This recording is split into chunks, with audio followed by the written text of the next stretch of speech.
Magandang umaga po sa inyong lahat. The meeting of the Committee on Public Services will now come to order. I would like to manifest for the record that the Committee on Public Services has a total of 11 members. Our Vice Chair is Senator J.V. Ejercito, and our members include Senators Richard Gordon, Lauren Legarda, Mig Zubiri, Bam Aquino, Manny Pacquiao, Panfilo Lacson, Joel Villanueva, Cheese Escudero, and Antonio Trillanes IV.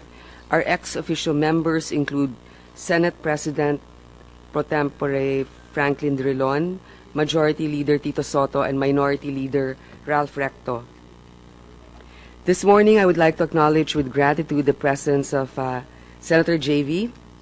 We have a total of 2 members present, so we have a quorum. Oh, 3 now. I'd like to acknowledge the presence also of Senator Nancy Binay.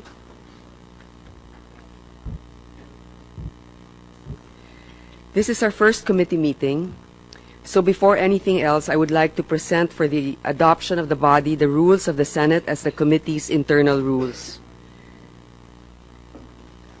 Can you make a motion? Madam Chair, I move that we adopt the rules of the Senate and the rules of procedure governing inquiries in aid of legislation as the internal rules of the committee. So move, Madam Chair. There's a motion for the adoption of the rules of the Senate as the committee's internal rules. Is there any objection? Hearing none, the motion is approved. The rules of the Senate is hereby adopted to serve as the internal rules of the Committee on Public Services. For the information of all those present, the jurisdiction of the Committee on Public Services includes all matters affecting public services and utilities, communications, land, air, river, and sea transportation, including railroads, inter-island navigation, and lighthouses, and the grant or amendment of legislative franchises. The Chair would like to acknowledge the presence of Senator De Lima and Senator Senator Villanueva and Senate Minority Leader Ralph Recto.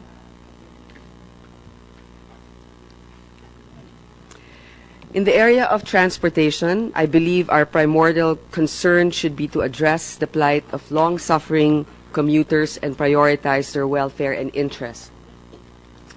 I personally believe that our long-term transportation plan should be anchored on a vision of an inclusive, resilient, and sustainable urban settlements.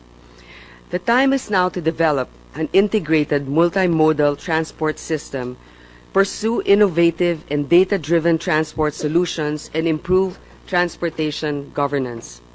Thus, among the bills and resolutions that have been referred to the committee so far, we have chosen to prioritize consideration of those measures that propose to give emergency powers to the President to address the transportation and traffic crisis.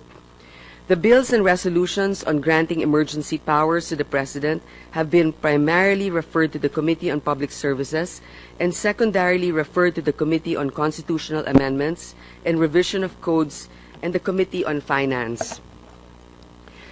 These bills include the following: Senate Bill number 11, introduced by Senator Drilon; Senate Bill number 154, introduced by Senator Ejercito; Senate Bill number 999, introduced by Senator Alan Cayetano; Senate Bill number 33,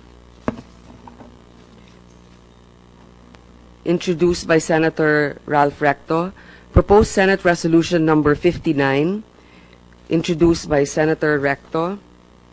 I'm sorry, let me go back. Proposed Senate Resolution number 33 by Senator Ralph Recto also. Proposed Senate Resolution number 63 by Senator J.V. Ejercito. We shall now commence our joint public hearing. Muli, magandang umaga sa inyong lahat. Naririto kayong lahat at maraming salamat sa inyong oras. In fact, the people in this room can be divided into 2 groups, those who came in early and those who were not traffic. But I must thank the ones, our resource persons who were here early and complete, and also our senators who made an effort to be here on time.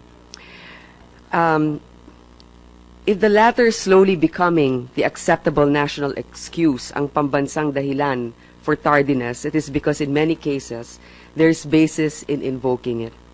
We don't need statistics to prove how traffic has gone from bad to worse in Mega Manila and other parts of the country. Cars move in glacial pace. If you're lucky to hit 30 kilometers per hour in EDSA, then you are lucky. The only hope for a fast mode of travel in the metropolis, the trains, have been derailed by old equipment or the lack of it, poor maintenance, and the culprit that slows train service, bureaucratic inertia. People, including children who should still be asleep, now wake up before dawn to catch an MRT train that can still accommodate passengers, only to realize that the time to queue for a ticket is now longer than the train ride itself. And they who rise before sunrise have to go through a harrowing commute just so they can be home by midnight.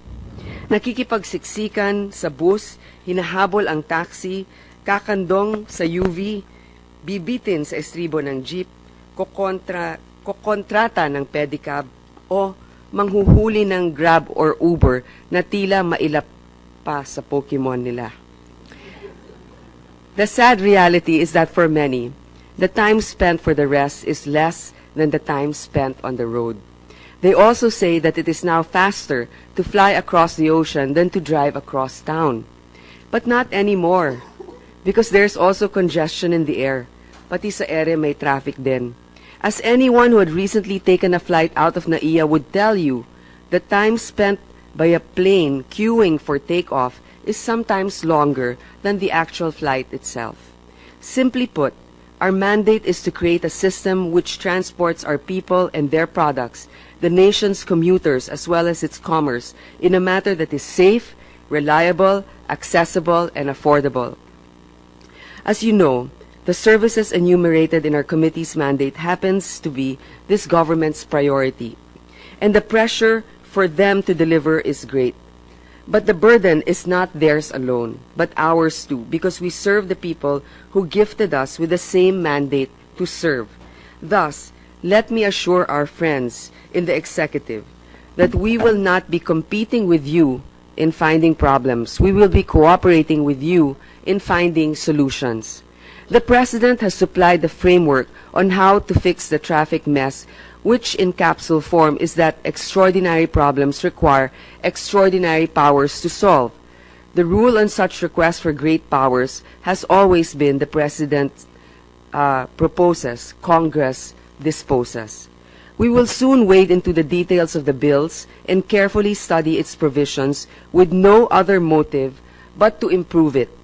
We must be open to innovative solutions and be ready to think out of the box.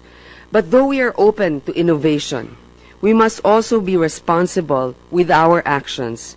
Giving the President emergency powers necessarily raises concerns about concentration of powers in one person, as this could easily be abused.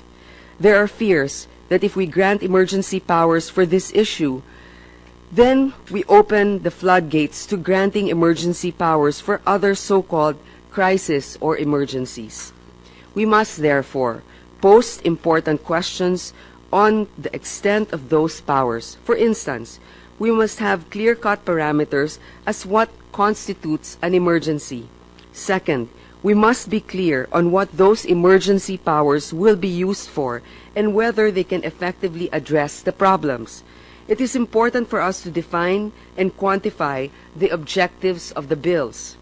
Let me share with you the principles I will apply in evaluating your requests for emergency powers. First, it must be FOI compliant.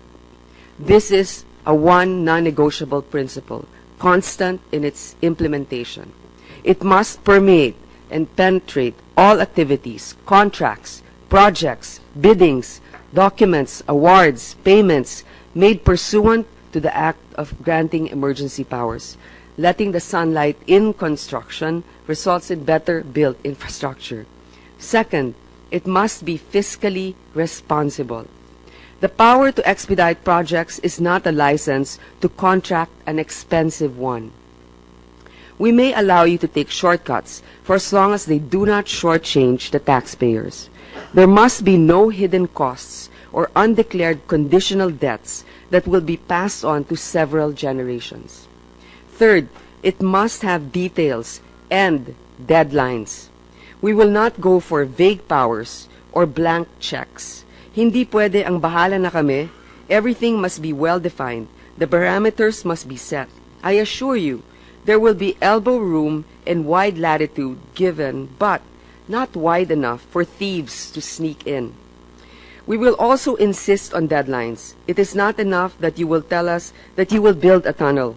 We will require you to tell us the exact date we will see the light at the end of it.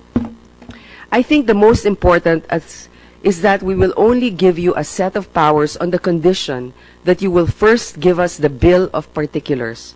The powers must be in pursuit of clearly identified results. What are the exact deliverables, the cost of each, and when will it be finished? Specifically, the location of projects, the price tag of each, and the deadline of completion.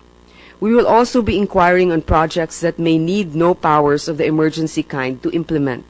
Kapag may obstruction sa kalsada, hindi emergency powers ang kailangan, pero tow truck.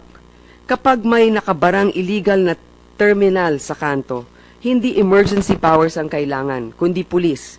Kapag ang isang lugar ay madaling bahain, na nagbubuhol tuloy ang traffic, umaambon lang, hindi emergency powers ang kailangan. Ang kailangan ay mga taong maglilinis ng kanal at estero.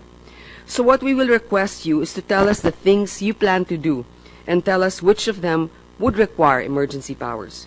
You and I agree that not all challenges entail the bestowal of special powers to solve them. Today, we have asked the Secretary of the Department of Transportation to give us an overview of the state of our land and the transport system. We have asked the pertinent agencies under the department to make a brief presentation, limiting it to their top 3 concerns and top 3 projects or plans of actions. We have asked the chair of the MMDA to do the same. This will give the members of our committees an idea of the lay of the land, so to speak. Initially, this meeting was supposed to be an organizational meeting and briefing for the Committee on Services, Public Services. However, we realized that the members of the other committees that we must tackle the proposal to grant emergency powers to the President to solve the transportation crisis. It would also benefit from this briefing. We all need to fully understand the problems before tackling the details of the proposed solutions. If the problems can be clearly and specifically identified, then hopefully the powers to be granted shall likewise be specific, clear, and time-bound. Before we begin with the presentations, and I would like to acknowledge the presence of our resource persons, and then also Senator JV, our Vice Chair, will also give a brief opening statement. Let me acknowledge our guests. First of all, Secretary Arthur Tugade, the Department of Transportation. Thank you, sir, for your presence. Yusek Romel Gavieta. Thank you. Yusek Gary de Guzman. Yusek Felipe Hudan. Yusek Raul Criencha. Yusek Noel Quintanar. Yusek Ann Lontok. Yusek Bobby Lim. Asek Lea Kiambao. Asek Cherry Santos, Chairman Martin Delgra III, ASEC Edgar Galvante, General Manager Ed Monreal, DG Tony Buendia Jr., Attorney Miguel Ora, Mr. Julius Corpus, Mr. Elmer Benitez, Mr. Joe Geronimo, ASEC Gerald Reyes, Attorney Emerson Carlos, Director Maria Josefina Faulan, Director Noemi Recio, Director Geoffrey Aguilan, and I'd also like to acknowledge the presence of Senator Drilon, Senator Aquino, and I think I acknowledged Senator De Lima earlier. So now, may we hear first Senator JV to give his brief opening statement. Hearing none, the motion is approved. The rules of the Senate is hereby adopted to serve as the internal rules of the Committee on Public Services. For the information of all those present, the jurisdiction of the Committee on Public Services includes all matters affecting public services and utilities, communications, land, air, river, and sea transportation, including railroads, inter-island navigation, and lighthouses, and the grant or amendment of legislative franchises. The Chair would like to acknowledge the presence of Senator De Lima and Senator Senator Villanueva and Senate Minority Leader Ralph Recto.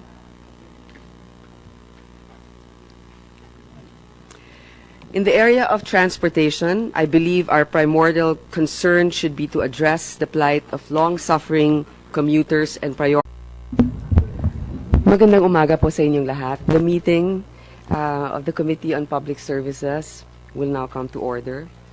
I would like to manifest for the record that the Committee on Public Services has a total of 11 members. Our Vice Chair is Senator J.V. Ejercito, and our members include Senators Richard Gordon, Lauren Legarda, Mig Zubiri, Bam Aquino, Manny Pacquiao, Panfilo Lacson, Joel Villanueva, Cheese Escudero, and Antonio Trillanes IV. This is our first committee meeting, so before anything else, I would like to present for the adoption of the body the rules of the Senate as the committee's internal rules. Can you make a motion? Madam Chair, I move that we adopt the rules of the Senate and the rules of procedure governing inquiries in aid of legislation as the internal rules of the committee. So move, Madam Chair. There's a motion for the adoption of the rules of the Senate as the committee's internal rules. Is there any objection? Fourth, our ex-official members include Senate President Pro Tempore Franklin Drilon, Majority Leader Tito Soto, and Minority Leader Ralph Recto. This morning, I would like to acknowledge with gratitude the presence of Senator J.V. We have a total of 2 members present, so we have a quorum. 3 now. I'd like to acknowledge the presence also of Senator Nancy Binay,